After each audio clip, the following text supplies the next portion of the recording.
తెలంగాణ సర్కార్ అత్యంత ప్రతిష్టాత్మకంగా భావిస్తున్న ఫ్యూచర్ సిటీకి గట్టిగా పునాదులు వేస్తోంది. డిసెంబర్ 8-9 తేదీల్లో తెలంగాణ రైజింగ్ 2047 గ్లోబల్ సమ్మిట్ ను ఫ్యూచర్ సిటీలో నిర్వహించేందుకు శరవేగంగా ఏర్పాట్లు చేస్తోంది. వివిధ దేశాలకు చెందిన ప్రతినిధులు ఈ సమ్మిట్ కు హాజరు కానున్నారు. 2 ఏళ్ల కాంగ్రెస్ పాలనలో తెలంగాణ సాధించిన ప్రగతి నివేదికను విడుదల చేయడంతో పాటు విజన్ 2047 ప్రణాళికను గ్లోబల్ సమ్మిట్లోనే విడుదల చేయనున్నారు సీఎం రేవంత్ రెడ్డి. కాంగ్రెస్ ప్రభుత్వం కొలువు తీరి 2 ఏళ్లు కావస్తోంది. డిసెంబర్ 9న సోనియా గాంధీ పుట్టినరోజు సందర్భంగా ప్రజాపాలన ప్రజా విజయోత్సవాల నినాదంతో గ్లోబల్ సమ్మిట్ను నిర్వహించనుంది కాంగ్రెస్ ప్రభుత్వం. Bharat future city, Musi river project, regional ring రోడ్తో పాటు ఫార్మా తదితర రంగాలకు పెట్టుబడుల సాధనే లక్ష్యంగా తెలంగాణ రైజింగ్ 2047 గ్లోబల్ సమ్మిట్ను డిసెంబర్ 8-9 తేదీల్లో నిర్వహించ తలపెట్టింది ప్రభుత్వం. ఈ సదస్సులో రాష్ట్ర ప్రభుత్వ ఉన్నతాధికారులు భారీ ప్రాజెక్టులపై ప్రజెంటేషన్లు ఇస్తారు. రాష్ట్రంలో పెట్టుబడులకు అవగాహన ఒప్పందాలు, కంపెనీలకు భూముల కేటాయింపులు జరగనున్నాయి. సామాన్యుల కోసం మరో 2 రోజులు సదస్సును పొడిగించారు.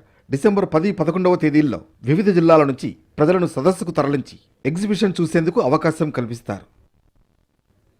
జాతీయ అంతర్జాతీయ పెట్టుబడిదారుల్ని ఆకర్షించేందుకు రాష్ట్ర ప్రభుత్వం నిర్వహించనున్న తెలంగాణ రైజింగ్ గ్లోబల్ సమ్మిట్ 2025 సదస్సుకు చకచకా ఏర్పాట్లు సాగుతున్నాయి. ఈ సదస్సుకు పారిశ్రామికవేత్తలు, ప్రముఖ వ్యాపారులు, బడా కంపెనీల ప్రతినిధులు తరలిరానున్నారు.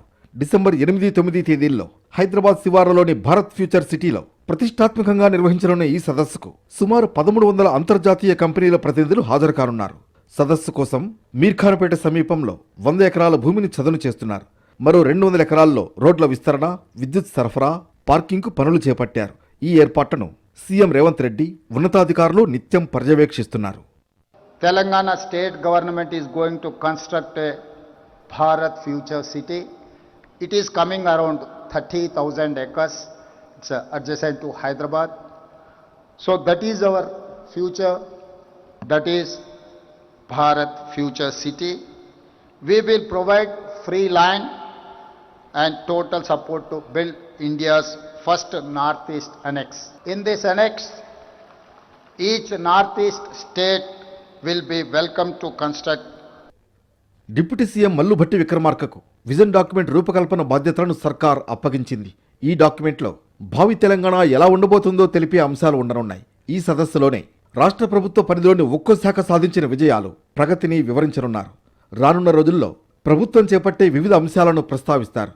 2047 నాటికి 3 ట్రిలియన్ల ఎకానమీ సాధించడమే సీఎం రేవంత్ రెడ్డి లక్ష్యంగా ముందడుగు వేనున్నట్లు ఈ సందర్భంగా ప్రకటించే అవకాశం ఉంది. వివిధ దేశాల నుంచి వచ్చే ప్రతినిధుల కోసం గ్రేటర్ హైదరాబాద్లోని వివిధ హోటళ్లలో సుమారు 500కు పైగా రూమ్లను సర్కార్ ఇప్పటికే బుక్ చేసినట్లు తెలిసింది. అతిథుల కోసం ప్రత్యేక వంటకాలను రుచి చూపనున్నట్లు తెలుస్తోంది. గ్లోబల్ సమ్మిట్ కోసం ఫ్యూచర్ సిటీలో తాత్కాలిక ఏర్పాట్లు కూడా చేస్తోంది. ఒకేసారి సుమారు 4000 మంది కూర్చునేలా ఏర్పాట్లు జరుగుతున్నాయి.